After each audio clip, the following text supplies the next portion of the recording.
अब तो पाइपलाइनिंग में बेसिकली क्या होता है कि आर्किटेक्चर में एक डिफरेंस आ गया है। आर्किटेक्चर में अब डिफरेंस ये आ गया है। कौन सी आर्किटेक्चर में डिफरेंस आ गया है? ये आ गया है वॉन न्यूमैन से डिफरेंस आ गया है आपके पास। वॉन न्यूमैन में हमारे पास सिर्फ और सिर्फ एक प्रोसेसर है जो कि काम किया चला जा रहा है, और जब तक एक पूरी नहीं हो जाती साइकिल, अगली साइकिल स्टार्ट नहीं होती। पाइपलाइनिंग में क्या होता है कि it is accumulating instructions from the processor's memory in a pipeline।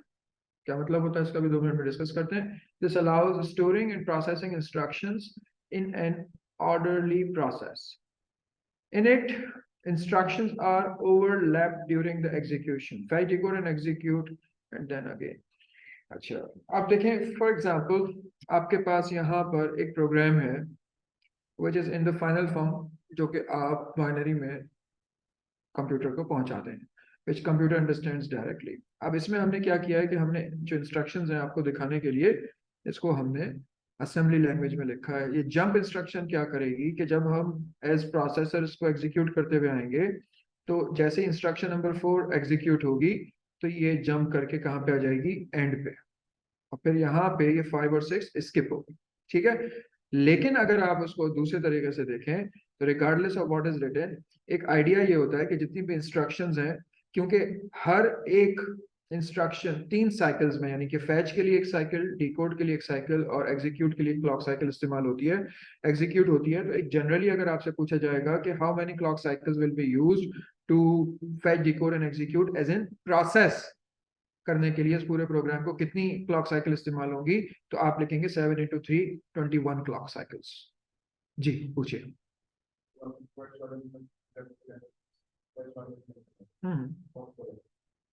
ठीक है। अच्छा, अब अगर हम इसको पाइपलाइनिंग में देखें तो बेसिकली ये होगा,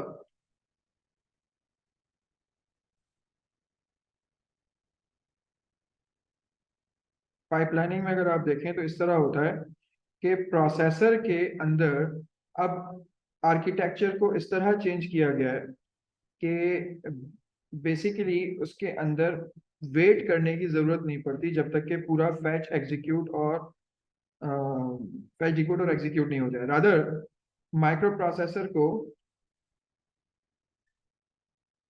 इस तरीके से डिजाइन किया गया है कि हम उसके अंदर एक वक्त में एक से ज्यादा इंस्ट्रक्शंस को कैरी कर सकते हैं, out of which one will be fetching, the other one will be decoding and the third one will be executing। देखिए किस तरीके से ये होता है।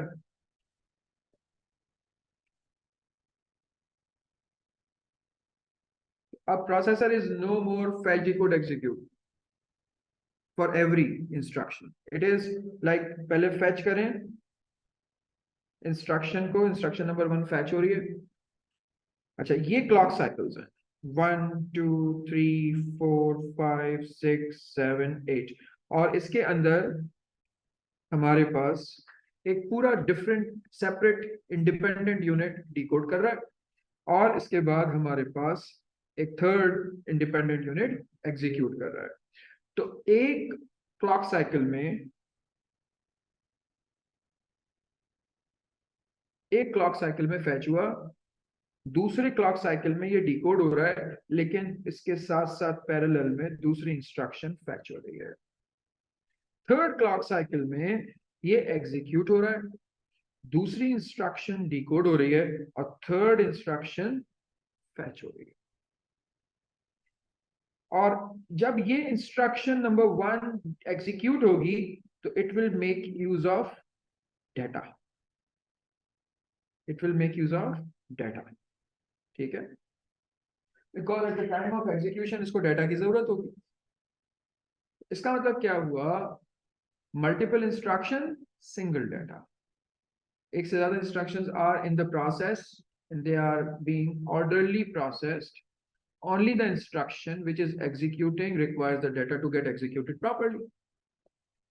तो अब क्या हुआ कि आपके पास ये प्रोसेसर एक पूरी साइकिल के कंप्लीट होने का इंतजार नहीं करता, रादर ये प्रोसेसर क्या करता है कि ये इसके पास एक सेपरेट यूनिट तीनों के लिए है और ये एक दूसरे से डिपेंडेंट चलते हैं। ऑब्वियसली एक दूसरे पे डिपेंडेंट है, जब तक फैच नहीं होगा, डिकोड नहीं होगा, डिकोड नहीं होगा, एग्जीक्यूट नहीं होगा।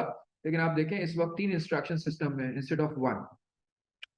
इसके बाद इंस्ट्रक्शन नंबर 2 एग्जीक्यूट हो रही होगी, 3 डिकोड हो रही होगी और 4th जो है वो फैच हो रही होगी। फिर 3rd एग्जीक्यूट हो रही होगी, 4 डिकोड हो रही होगी, 5 फैच हो रही होगी और फिर 4 जो है वो एग्जीक्यूट हो रही होगी, 5 डिकोड हो रही होगी और 6 फैच हो रही होगी।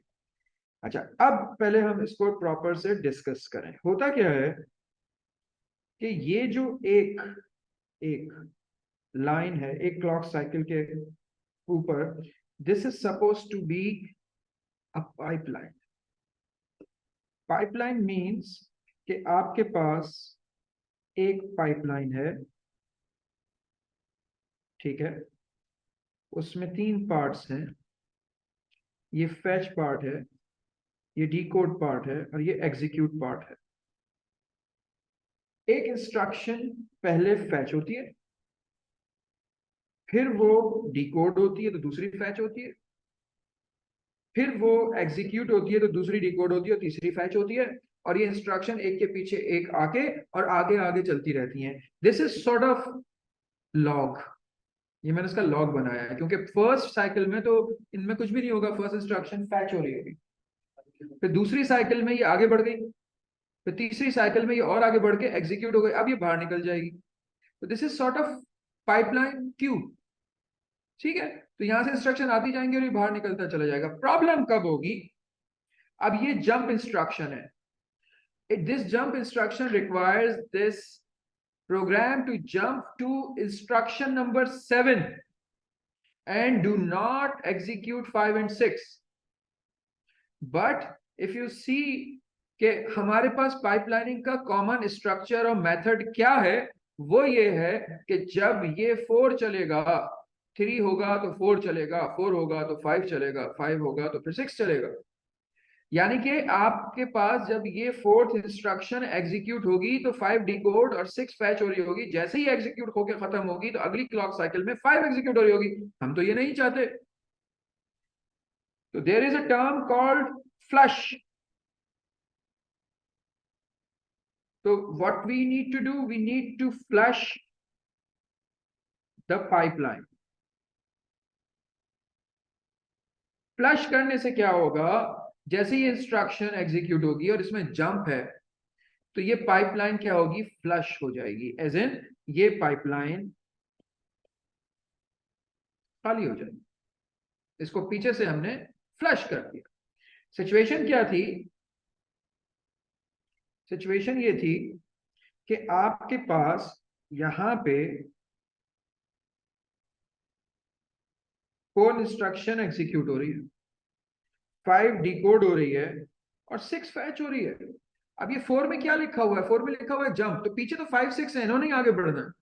तो हम क्या करेंगे, जैसे ही 4 एग्जीक्यूट होगी, एग्जीक्यूट होने के बाद हम इनको फ्लश कर देंगे। अब सिस्टम में कौन सी दाखिल होगी? 7। तो जैसे ही फ्लश होगा अब सिस्टम में 7 दाखिल होगी, फिर अगले लम्हे 7 डिकोड हो रही होगी और 8 फैच हो रही होगी। Get the idea? तो flush the pipeline, it happens when interrupt occurs. Interrupt क्या करती है? अभी जो प्रोग्राम चल रहा है उसके बाद वो प्रोग्राम चलेगा जो इंटरप्ट से रिलेटेड होगा, ये वाला प्रोग्राम डिसकंटिन्यू हो जाएगा। जंप इंस्ट्रक्शन गेट्स एग्जीक्यूटेड, ठीक है, और a program finishes. Program finishes. We don't need any pipeline working anymore when there is an interrupt because there is another program taking over. When there's a jump instruction, it means that another part. अभी हमने jump की example ली है, तो ये हमारे पास ये क्या है, एक pipeline। अगर आपसे ये क्वेश्चन आता है कॉन्सेप्ट पे बेस करके कि how many instructions are there in a pipeline in one moment of time? 3। एक फैच हो रही है, एक डिकोड हो रही है, एग्जीक्यूट हो रही है, 3 इंस्ट्रक्शन हमारे पाइपलाइन में। इस वजह से हम इसको कहते हैं, ये एग्जाम में भी आ चुका है, इंस्ट्रक्शन लेवल पैरेललिज्म। पैरेलल हम पढ़ क्या रहे हैं? हम पढ़ रहे हैं parallel processing. What are the ways to make a computer handle more than one instructions, either by having multiple CPUs or by having a single CPU? ठीक है, तो ये क्या हो गया? इंस्ट्रक्शन लेवल पैरेललिज्म, कि आपके पास इंस्ट्रक्शन में एक से ज्यादा पैरेललिज्म, एक से ज्यादा इंस्ट्रक्शंस पैरेललिज्म में एग्जीक्यूट हो रही है। अच्छा, अब मॉडर्न पीसीज में ये सिर्फ फैच डिकोड एग्जीक्यूट नहीं होता, ये पांच हो गए, ये पांच हो गए। एएस में जब हम पढ़ते हैं तो हम इनको तीन में ही पढ़ते हैं, लेकिन एक्चुअली में ये पांच होते हैं। इंस्ट्रक्शन फैच, आईएफ,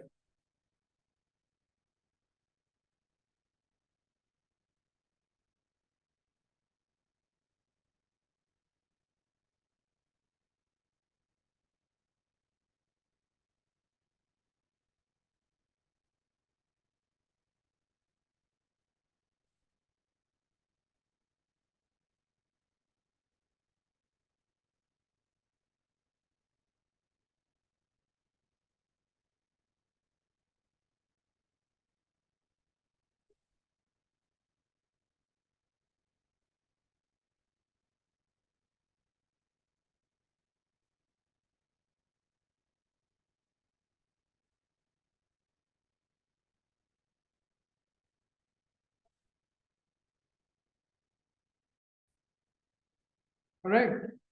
तो अब हमारे पास क्या होता है? अब हमारे पास जो है, हमारे पास एक वक्त में एक इंस्ट्रक्शन जो है वो फैच भी होती है, फिर क्या होती है? डिकोड होती है, फिर उसका ऑपरेंड फैच होता है, यानी कि अगर उसके अंदर कोई एड्रेस है तो उस एड्रेस से डेटा फैच होता है। फिर वो इंस्ट्रक्शन उस डेटा को लेके एग्जीक्यूट होती है और उसका रिजल्ट जो है वो हम वापस प्लेस कर देते हैं मेमोरी में, that is called what? Right back. अब देखें, अब आपको क्या लर्न करना है? This is it for pipelining. Pipelining के अंदर एक वक्त में एक से ज्यादा इंस्ट्रक्शंस होती हैं और हम उन इंस्ट्रक्शन को किस तरीके से देख रहे होते हैं? इसको हम देख रहे होते हैं in terms of time gain, in terms of speed of execution of program gain, reduction in the time taken by the instruction to execute the program। क्या मतलब हुआ इन सारी चीजों में? फर्स्ट करें, एक धोबी है, वॉशरमैन, वो एक बार शाम को निकलता है, एक बैच ऑफ क्लोथ लेकर आता है, फैच किया, फिर उनको धोता है, एक दिन डिकोड किया, और तीसरे दिन को आयरन करके वापस करके आता है, एग्जीक्यूट किया। अब एक बैच जो है वो 3 दिन खा रहा है उसके, फिर वो दूसरा बैच लेकर आता है, फिर उसके 3 दिन लगाता है। अब क्या हुआ? पाइपलाइनिंग में उसने क्या किया? पाइपलाइनिंग में उसने ये किया कि एक बैच वो लेकर आया और उसको धोने पे लगाया। जब वो बैच धुल रहा था, वॉश हो रहा था, तो उसने दूसरा बैच फैच करना शुरू कर दिया। जब वो दूसरा बैच फैच करके आया तो धुल चुका था, वॉश हो चुका था, तो उसने उसको आयरनिंग पे लगाया। जो बैच वो लेकर के आया हुआ है उसको उसने वॉशिंग पे लगाया, और तीसरा बैच वो फैच करने चला गया। तो अब क्या हुआ? उसके पास जो ओवरऑल 3 बैचेस थे, पहले बनते 3+3+3 में, अब वो बनेंगे उससे कम में। कितने में? मैं आपको सिखाता हूँ। अब फर्स्ट करें कि ये 7 इंस्ट्रक्शंस हैं, और ये 7 इंस्ट्रक्शन क्योंकि पूरा वॉन न्यूमन आर्किटेक्चर, यानी कि फैच भी चलता है, डिकोड भी चलता है, एग्जीक्यूट भी चलता है, सही है। इस इन सब के चलने की वजह से कितनी देर में पूरा होता है? पूरे का पूरा 21 क्लॉक साइकिल में। हमारा जो कंप्यूटर होता है उसकी स्पीड हम गिनते हैं नंबर ऑफ क्लॉक साइकिल्स पर सेकंड, 2.6। जैसे मेरा कंप्यूटर 2.6 गीगाहर्ट्ज का है, i9 नया जो है वो 5.9 तक आ रहा है, ठीक है ना? तो ये हर्ट्ज क्या है? नंबर ऑफ क्लॉक साइकिल्स पर सेकंड। तो यहाँ भी यही सीन है। तो अब यहाँ पे 21 क्लॉक साइकिल लगेंगे, लेकिन अगर उसी को हम पाइपलाइनिंग में डाल दें तो आपको पता है कितने लगेंगे? देखिए, फर्ज करें कि आपके पास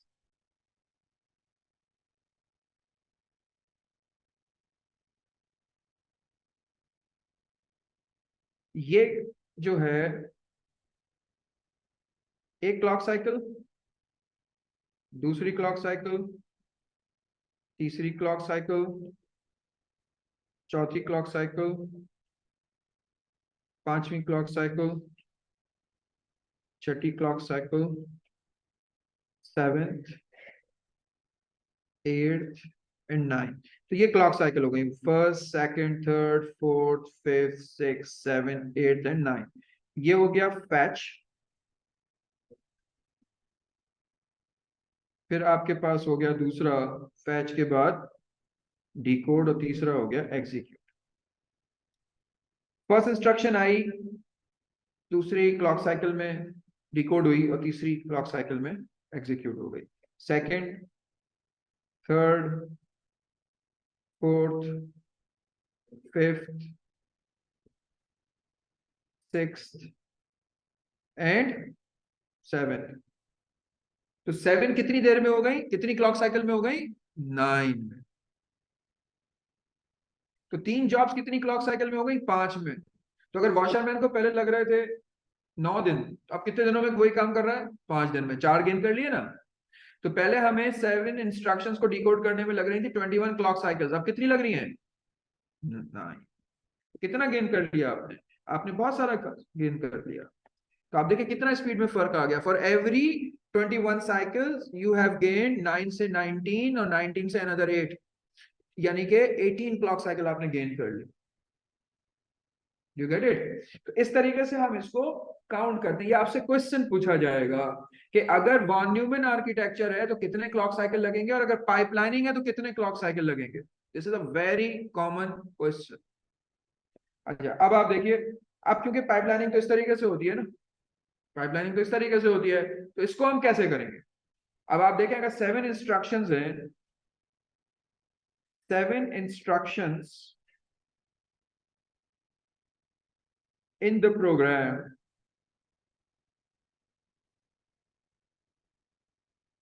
with von Neumann architecture, तो ये जब तक ये पांचों साइकिल हर इंस्ट्रक्शन नहीं गुजारेगी, दूसरी इंस्ट्रक्शन नहीं आएगी। इस मॉडर्न सिस्टम के हिसाब से अगर हम वॉन न्यूमन आर्किटेक्चर लेंगे तो ये बन जाएगा 7 into 5। कितनी साइकिल्स हो गई, 35 साइकिल्स।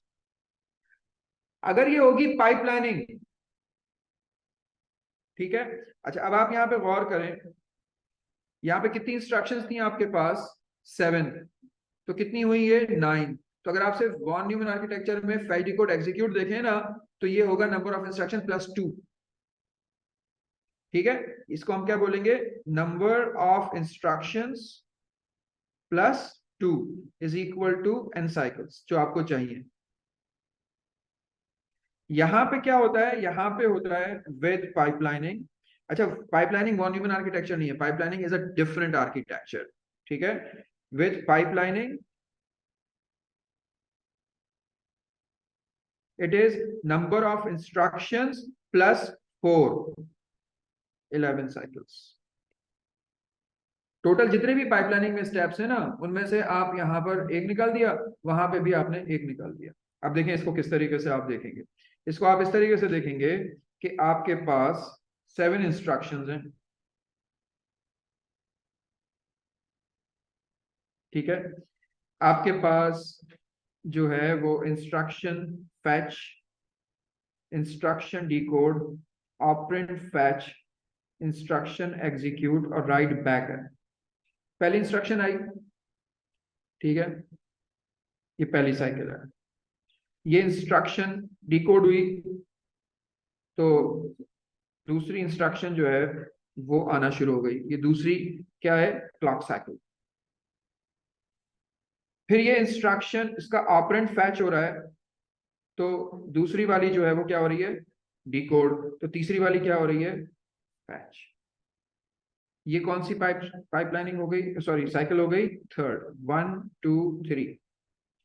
फोर्थ के अंदर, फोर्थ साइकिल के अंदर ये इंस्ट्रक्शन एग्जीक्यूट हो रही होगी, तो ये इसका ऑपरेंड फैच हो रहा होगा, तो ये जो है वो क्या हो रही होगी, डिकोड, और ये क्या हो रही होगी, फैच। ठीक है, इसके बाद अब आपके पास आ गई फिफ्थ। तो पहली इंस्ट्रक्शन जो है वो राइट बैक हो रही है, दूसरी एग्जीक्यूट हो रही है, तीसरी का ऑपरेंड फैच हो रहा है, चौथी जो है वो डिकोड हो रही है, और पांचवी जो है वो फैच हो रही है। सही है, इसके बाद हम तेजी से कर लेते हैं।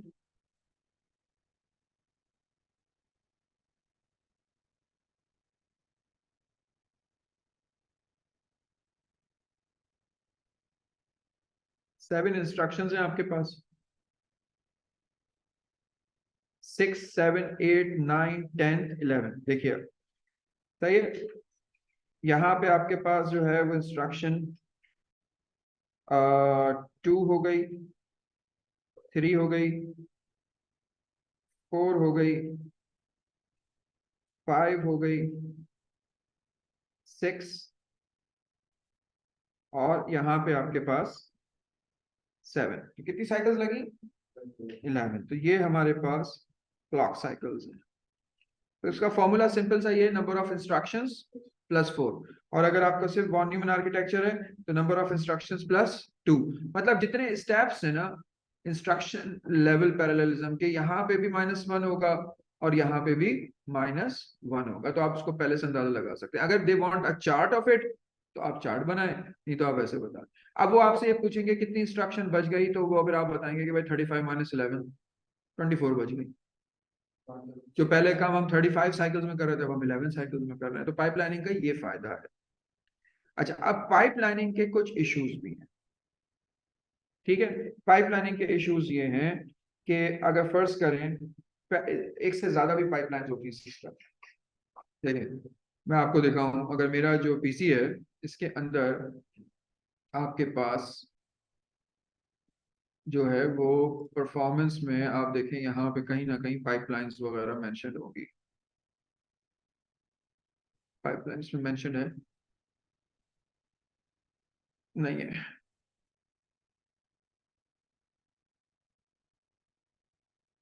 एक्स्ट्रा पाइपलाइन नहीं है। फर्ज करें हमारे पास किसी भी कंप्यूटर में पाइपलाइंस है, लेट्स से 3 पाइपलाइंस। ठीक है, 3 पाइपलाइन, इसका मतलब यह है कि आपके पास 3 पाइपलाइंस हैं, तो आप 3 पाइपलाइंस में 3 पैरेलल प्रोग्राम चला सकते हैं। ऐसा हो सकता है ना?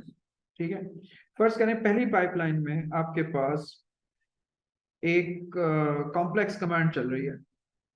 कॉम्प्लेक्स कमांड क्या चल रही है कि let's say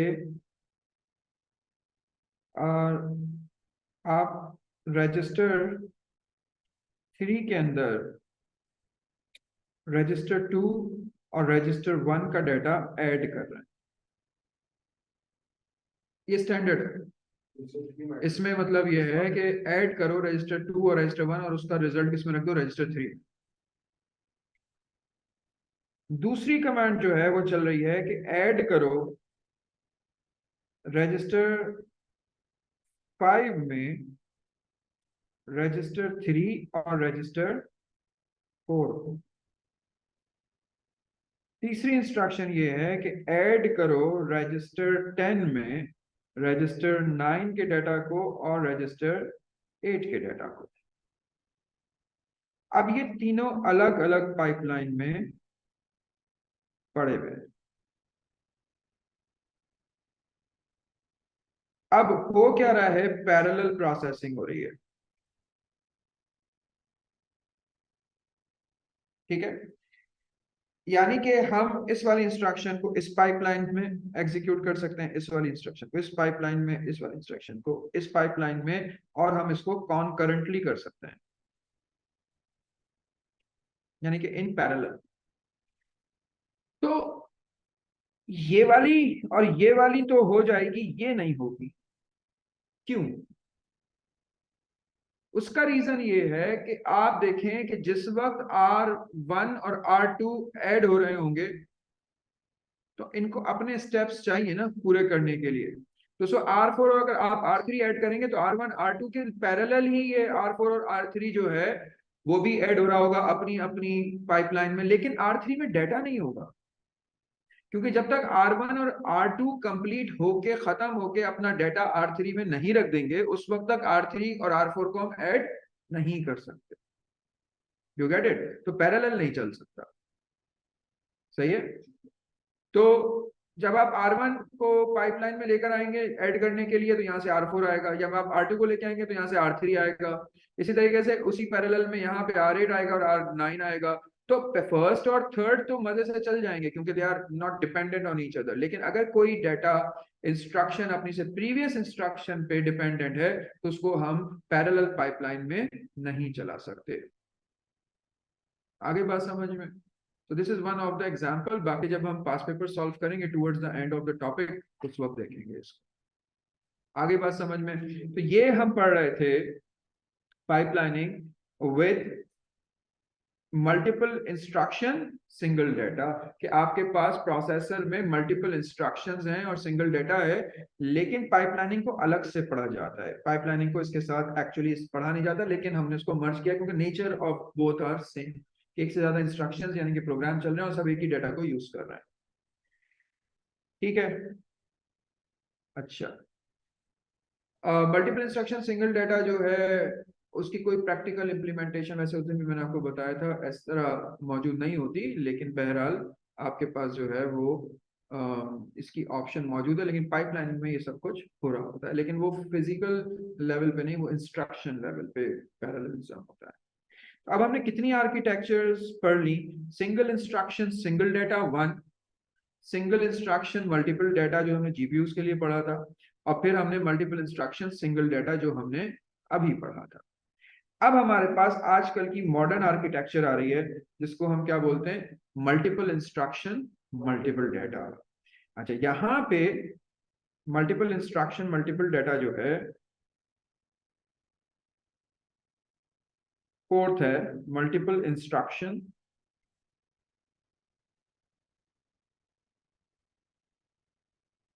multiple data.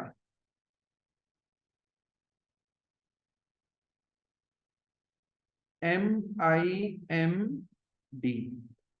Multiple instruction multiple data. It is modern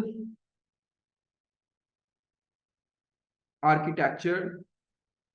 It is modern architecture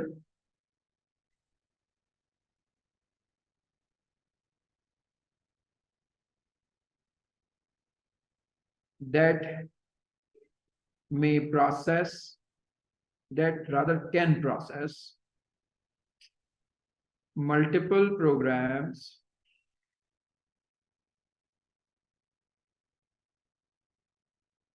over multiple cores. सही है, over multiple cores। ठीक है, it is modern architecture that can process multiple programs or multiple cores while each program can have its own data loaded। आई बात समझ में? while each program can has its own data loaded। आपके पास Microsoft word भी चल रहा है, Excel भी चल रहा है, पावर पॉइंट भी चल रहा है, हर एक ने अपनी अपनी फाइलें खोली हुई है, किसी ने मल्टीपल खोली हुई है। तो अब इस आर्किटेक्चर में क्या सीन होता है? इस आर्किटेक्चर में सीन ये होता है कि आपके पास एक कोर है, आपके पास दूसरी कोर है, आपके पास थर्ड कोर है, लेट से आपके पास फोर्थ कोर है, और ये सारे के सारे एक प्रोसेसर पे रखे हुए हैं। और इस प्रोसेसर के अंदर जो मेमोरी है वो शेयर्ड है। आपका रैम तो एक ही लगी होती है ना, कोर जितने भी हो, क्वाड कोर हो, 8 कोर, मेमोरी कितनी होती है? एक। आप देखें,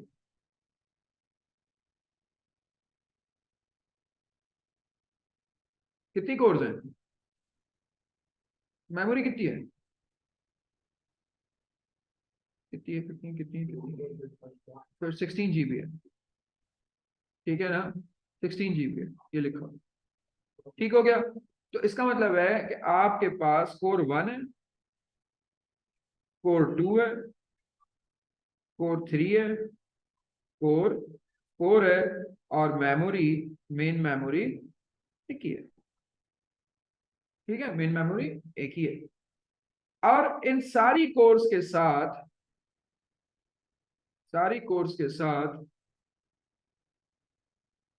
एक शेड्यूलर अटैच है। ये माइक्रो प्रोसेसर है। कौन सा माइक्रो प्रोसेसर? Multiple instruction. यहाँ पे इंस्ट्रक्शंस का मतलब क्या है? प्रोग्राम्स। और मल्टीपल डाटा, हर प्रोग्राम जो है वो अपने डाटा को लेकर के बैठा हुआ है। ठीक है, अच्छा। अब इन कोरों को काम कौन दे रहा है? वो एक ऑपरेटिंग सिस्टम का एग्जीक्यूटिव होता है, जिसको हम कहते हैं शेड्यूलर। ठीक है, ये शेड्यूल करता है कि एक ही कोर को एक प्रोग्राम देना, या एक प्रोग्राम को दो कोरों में बांटना, या एक प्रोग्राम को तीन कोरों में बांटना है। आपने सुना होगा कि in our phones there are at least 4 cores, लेकिन हम सारे इस्तेमाल नहीं करते, क्योंकि हमें आमतौर पर, जैसे हमें व्हाट्सएप चलानी है, इंस्टा चलाना है, फेसबुक चलानी है, उसकी जरूरत नहीं होती। लेकिन जब हम गेम खेलते हैं तो एक से ज्यादा कोर इस्तेमाल होना शुरू हो जाती है। तो वो प्रोग्राम जो पैरेलल प्रोग्रामिंग को जहन में रख करके बनाए गए हैं, उनको आप एक से ज्यादा कोरों में डिस्ट्रीब्यूट करके पैरेलल प्रोग्रामिंग के तौर पे चला सकते हैं।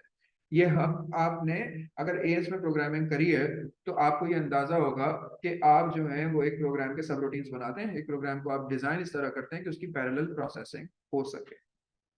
तो अब शेड्यूलर जो है, ओएस शेड्यूलर, उसको शेड्यूल करता है। अब इसकी एग्जांपल लेते हैं। अगर एक मजदूर एक कमरा 10 दिन में बनाता है, तो 10 मजदूर वो कमरा कितने दिन में बनाएंगे? एक दिन में बनाएंगे। सही है। अब फर्ज करें, एक एग्जाम्पल ले लेते हैं। एग्जाम्पल है, computer has to add numbers from 1 to 100. Computer has to add numbers from 1 to 100. Von Neumann architecture करना चाहिए। वॉन न्यूमन आर्किटेक्चर में हमेशा हमारे पास जो रिलेटिव वर्किंग परफॉर्मेंस के लिए चेक करने को आएगी वो वीएनएस से आएगी। वॉन न्यूमन आर्किटेक्चर में पहली इंस्ट्रक्शन क्या आएगी? पहली इंस्ट्रक्शन आएगी लोड 1। क्या आएगी? लोड 1। सही है। फिर आएगी ऐड 2, फिर आएगी ऐड 3। तो ये कहां तक जाएगी? ऐड 100 तक। कितनी इंस्ट्रक्शंस हो गई? 100 इंस्ट्रक्शंस। सही है। अब इसी को हम, अब वीएनए को ध्यान में ना लाएं, इसको आप बस सोचें कि these are 100 instructions, we need to require 100 instructions to add these 100 numbers. How many instructions required? 100। अब हम क्या करेंगे कि हम आउट ऑफ दीज 100 पहली कोर को, let's say we have 4 core माइक्रो प्रोसेसर। कोर नंबर 1 में हमने क्या किया? 1 से 25 दे दिया। कोर नंबर 2 में हमने क्या किया? 26 से 50 दे दिया। कोर 3 में हमने क्या किया? 51 से लेके हमने 75 तक दे दिया। और कोर 4 में हमने 76 से 100 तक दे दिया। तो जिस वक्त हमारा कोर 1 लोड कर रहा होगा, तो कोर 2 26 लोड कर रहा होगा, कोर 3 51 लोड कर रहा होगा, कोर 4 76 लोड कर रहा होगा। तो इसका मतलब क्या हुआ कि ये पैरेलल में हो रहा होगा ना। इंस्ट्रक्शन कितनी एग्जीक्यूट हुई एक टाइम में? एक नहीं, सॉरी, साइकिल कितनी चली? एक। या जितनी भी हमें एक इंस्ट्रक्शन को चलाने के लिए साइकिल चाहिए, वो पैरेलल में चल रही है। तो टोटल टाइम के हिसाब से आपको पता है कि ये अगर 100 इंस्ट्रक्शंस हैं तो ये कितनी होंगी? 25 इंस्ट्रक्शंस। अगर ये 100 instructions multiply by fetch decode execute करें तो 3 अगर बनती हैं तो 300 साइकिल्स बन रही हैं। सही है, वीएनए मॉडल के हिसाब से। तो ये 25 इंस्ट्रक्शन वीएनए के हिसाब से कितनी बनेगी? 25 इंटू 3 कितनी बन गई? 75 साइकिल्स। अब जिस वक्त ये 75 चल रही होंगी तो ये भी तो इन पैरेलल उतनी 25 इंस्ट्रक्शन 75 साइकिल्स के ऊपर ही हो गया होगा ना, क्योंकि ये तो सारी इंस्ट्रक्शन एक साथ है अंदर सिस्टम में। तो इसका मतलब है कि ये 4 जब ऐड हुए तो इनके 4 रिजल्ट्स आए। रिजल्ट 1 इन कोर 1, रिजल्ट 2 इन कोर 2, रिजल्ट 3 इन कोर 3, रिजल्ट 4 इन कोर 4। सही है। और ये रिजल्ट 25 इंस्ट्रक्शंस के हिसाब से 75 साइकिल्स में आ गए। सही है ना। जिस वक्त एक साइकिल चल रही थी तो उसको यहाँ लोड हो रहा था, यहाँ पे भी लोड हो रहा था, यहाँ पे भी, और दूसरी साइकिल में इसमें 2 ऐड हो रहा था, इसमें से 27 ऐड हो रहा था, सब पैरेलल हो रहा था, पैरेलल प्रोसेस। ये सारी की सारी क्या है? Parallel processing. अब हमारे पास 4 रिजल्ट्स आ गए। इन 2 रिजल्ट्स को हमने दे दिया कोर 1 को, और इन 2 रिजल्ट्स को हमने दे दिया कोर 2 को। तो ये हमारे लिए बन गई another 2 cycles, sorry another 2 instructions. और अगर हम इसको मल्टीप्लाई बाय करें तो 6 साइकिल्स। अब इनका रिजल्ट आ गया, एक का रिजल्ट आ गया रिजल्ट 5 कोर 1 में, और रिजल्ट 6 आ गया कोर 2 में। इन दोनों को हमने ऐड किया कोर 1 के साथ, तो 2 साइकिल्स ये भी हो गई, सॉरी 2 इंस्ट्रक्शंस। और मल्टीप्लाई बाय 3 करें तो कितनी हो गई है? 6 साइकिल्स। तो टोटल कितनी साइकिल्स हो गई या कितनी इंस्ट्रक्शंस हो गई? टोटल 25, 2 और 2, 29 इंस्ट्रक्शंस हो गई।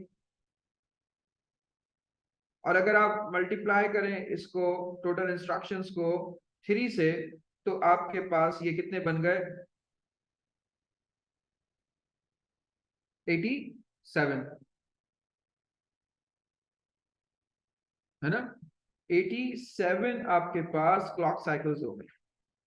आपने कितनी बचा ली 4 कोरों की मदद से? 4 कोरे हैं, ठीक है ना। तो आपके पास कितनी इंस्ट्रक्शंस हो गई? 29। अगर आपके पास सिंगल कोर सिस्टम होता तो आपके पास कितनी इंस्ट्रक्शंस होती? 100। सिंगल कोर पीसी इन 100 इंस्ट्रक्शंस को 300 साइकिल्स में कर रहा है, और क्वाड कोर पीसी इन 100 इंस्ट्रक्शंस को 29 इंस्ट्रक्शंस बना के इन पैरेलल 87 साइकिल्स में कर रहा है। आपने 213 इंस्ट्रक्शंस को, साइकिल्स को बचा लिया। इसको हम कहते हैं MIMD। तो ये कंप्लीट हो गया एक सिस्टम जिसको हम कहते हैं categories of parallel processing. There are 4 different categories proposed, ठीक है ना। This is basically parallel processing, और हमारे सिलेबस में इसको कहते हैं डिफरेंट बेसिक आर्किटेक्चर्स, ठीक है। बेसिकली ये क्या होती है? फिलिंग की टैक्सोनॉमी, फिलिंग्स टैक्सोनॉमी, इनको आपको लर्न करना है, समझना है, रखना है, ताकि फिर ये आगे चल के रेफर जब होंगी डिफरेंट सिस्टम्स में तो हम इसको प्रॉपर से यूज कर सकें उसमें। तो दिस इज इट।